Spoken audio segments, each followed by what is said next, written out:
Hi everyone, and thank you again for joining me on another episode of Gaffer in Gear. In today's episode, I'm going to try my hardest to remain unbiased, but I might find it hard to do because this brand that you've never heard of is a new Australian brand. So a couple of young Australians got together and decided to make this rather unique light. So this light is designed for people who need to travel lightweight. So maybe you need some lights that you can put into a backpack.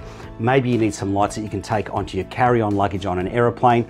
Well, these lights are designed with you in mind. So this is only 14 millimeters thick. It weighs a fraction more than a kilogram. It powers off USB-C, so you've got cheap battery options wherever you go in the world. It has a CCT range from 2,500 Kelvin all the way up to 10,000 Kelvin with green and magenta correction. And it also has a full HSI mode, so the unit is complete RGBWW.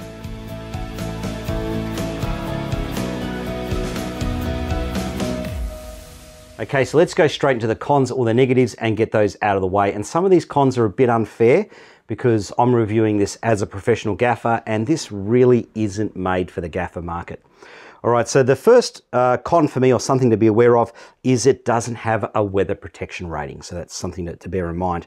Now, it doesn't have built-in batteries either. So that is something that could be a negative for some of you. It doesn't have DMX or CRMX control. Now, if you want to operate it remotely, you can operate it via phone app. So that brings me to a very important point. Now, with the phone app is quite good and it's quite intuitive to use. And it is a free phone app that you can download. Now, to download it, use the QR code because it's very hard to find the Slite app in the app stores because there are so many things with Slite in the name.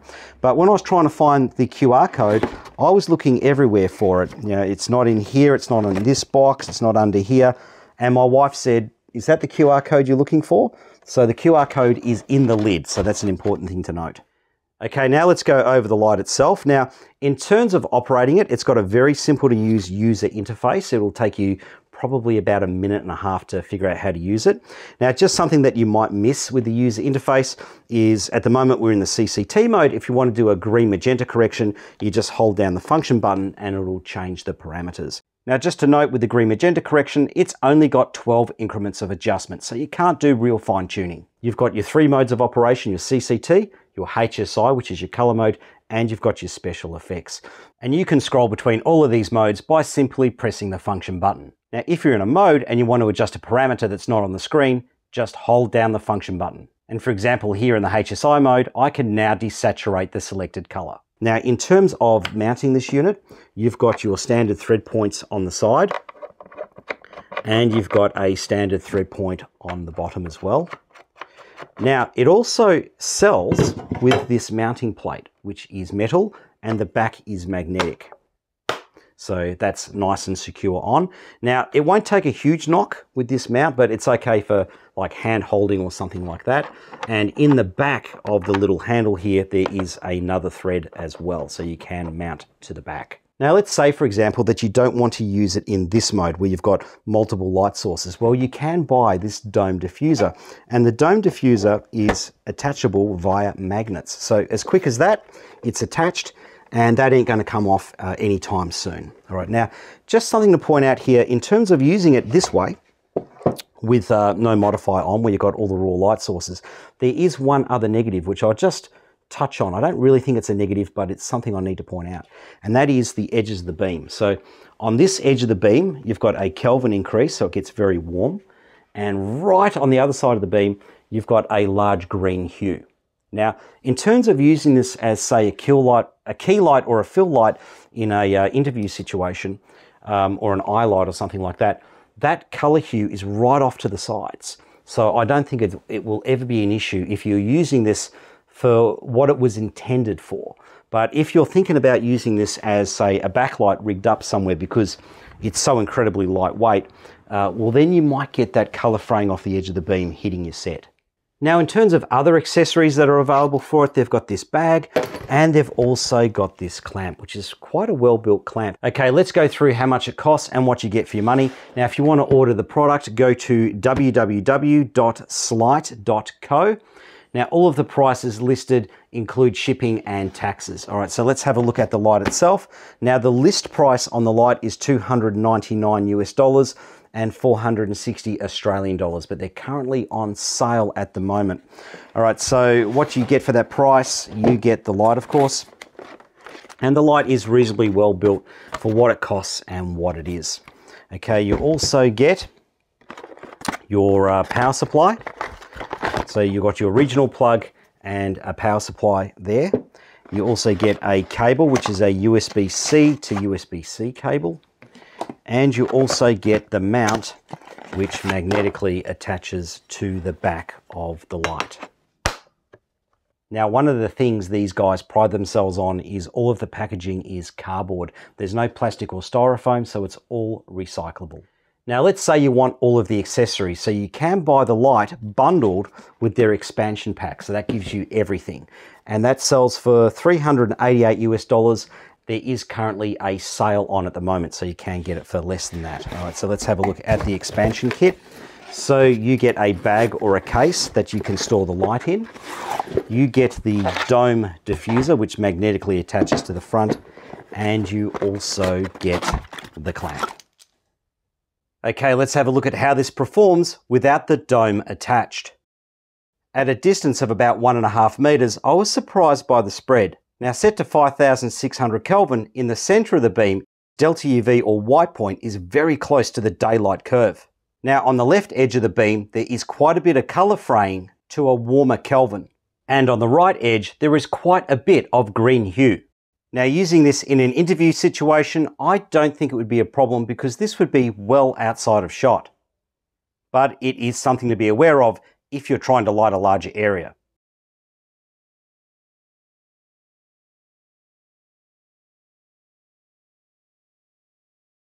Now, in the warmer Kelvins, this green hue seems to disappear off the right edge.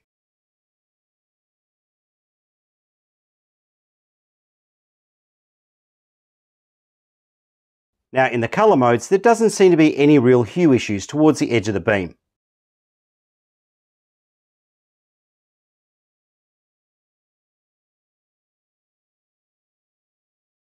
And you can get multiple shadowing or shadow echo depending on the distance away from the light.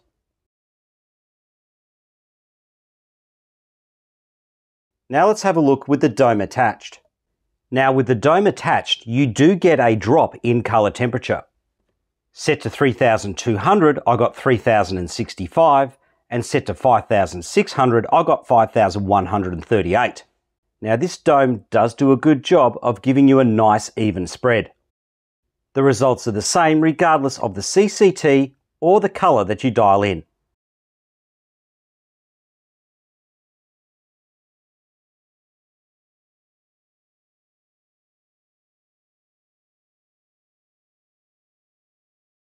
And the multiple shadows are gone, leaving us with just one soft-edged shadow.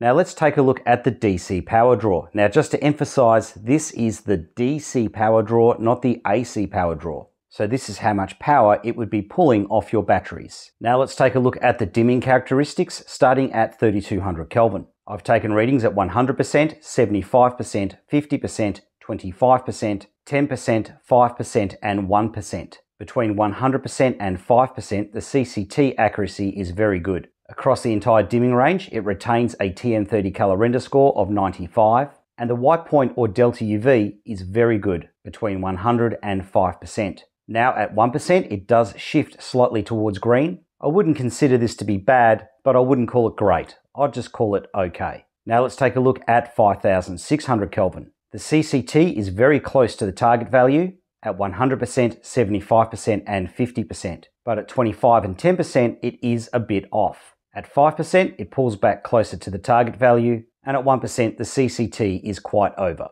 Between 100% and 5% it has a consistent TM30 color render score of 96. Now in terms of the white point accuracy or delta UV, between 100% and 5% this light stays very close to the daylight curve.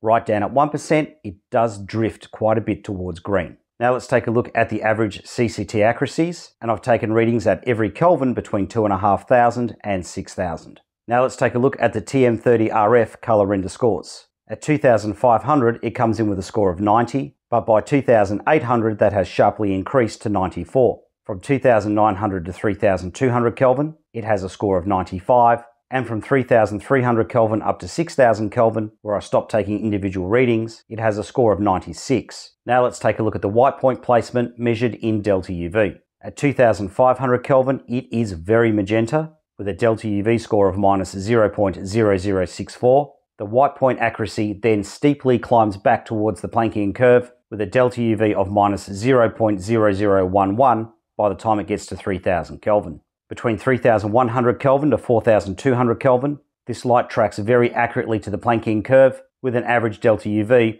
of minus 0.0005.